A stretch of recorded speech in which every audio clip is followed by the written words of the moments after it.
Coming to you here live as part of our Thirsty Thursday series. I'm an attorney with Legacy Planning Law Group, elder law, estate planning, and probate. And so what this series is all about is where I talk about a different topic each week, a topic that maybe I see that is a little different, unusual, interesting in what I do or the clients that I deal with. So again, Thirsty Thursday series. If you're thirsting for knowledge, then you've come to the right place. Today's topic is what do you do if your Medicaid application is denied? So look, if you apply for long-term care assistance through Medicaid and your application is denied, the situation might seem hopeless. The good news, though, is that all is not lost. You can appeal that decision. So, real quick, Medicaid, it's a program for low income individuals. So, it has strict income and asset eligibility requirements. And qualifying for Medicaid, it does require that you sort of navigate the complicated application process, no question. And this has many potential stumbling blocks. However, a Medicaid denial does not mean that you won't eventually qualify for the benefit. Now, the Medicaid agency, looking at that, they may deny a Medicaid application for a number of reasons, like maybe missing documentation. You need to show proof that you're eligible for benefits, which usually means providing things like Social Security statements, bank records, maybe retirement account statements, property deeds, insurance records. So that could be one reason for a denial. Another could be that you have too many assets. So in order to be eligible for Medicaid, the nursing home resident can have no more than $2,000 of countable assets. Some assets you can keep like a house, but most are going to be counted towards that limit.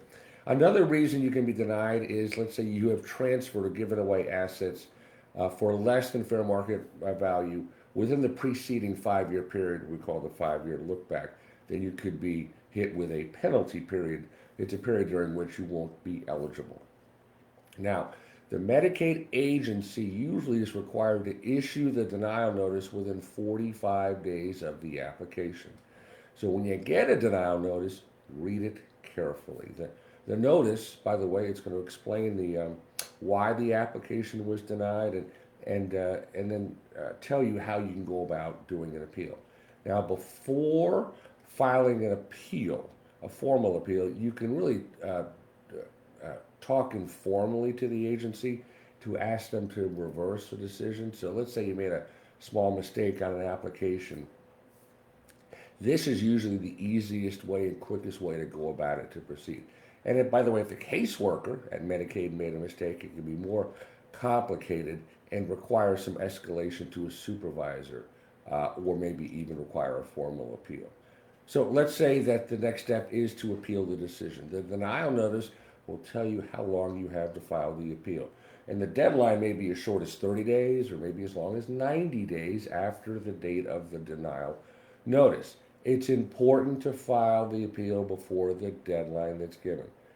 And whether the denial notice requires it or not, look, you really should submit your request for an appeal in writing so that there is a record of it.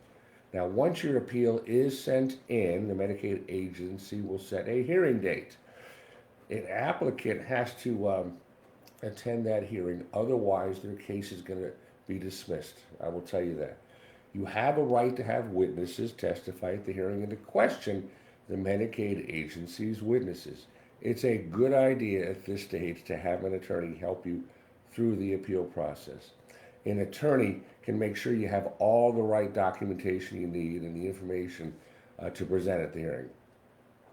And then, let's say, lo and behold, you win the appeal. Your benefits will be reinstated retroactive back to the date of your eligibility, which is usually the date of the original application.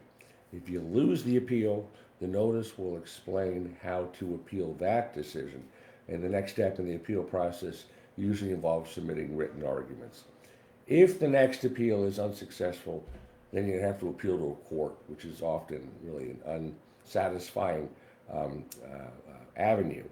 But again, crucial to have an attorney at that point.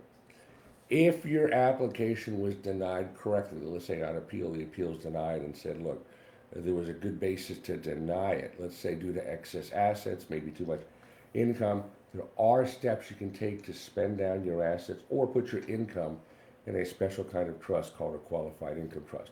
Contact an attorney to find out what actions you can take to then qualify for the benefits. And once you do this, you can reapply for the benefits. So just because you've been denied once doesn't mean you can't reapply again. Note that when you reapply for the benefits, important, your eligibility date will change to the date of the new application. So if you'd like to know a little bit more about what you need to do if your application for Medicaid is denied, and maybe how we can help, we would love to talk to you to start that process. We invite you to schedule a phone call.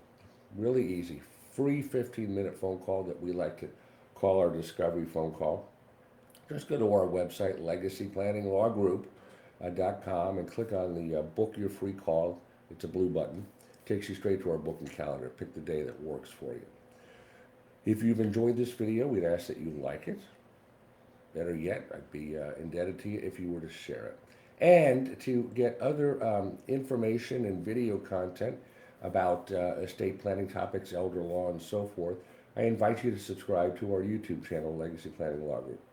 So I hope that you've enjoyed this talk today on what to do if the Medicaid application is denied. I'm going to give another Facebook Live talk Thursday. So if you're thirsting for knowledge, we will quench your thirst. Bill O'Leary, signing off for now. Go make it a great day and make it a better world.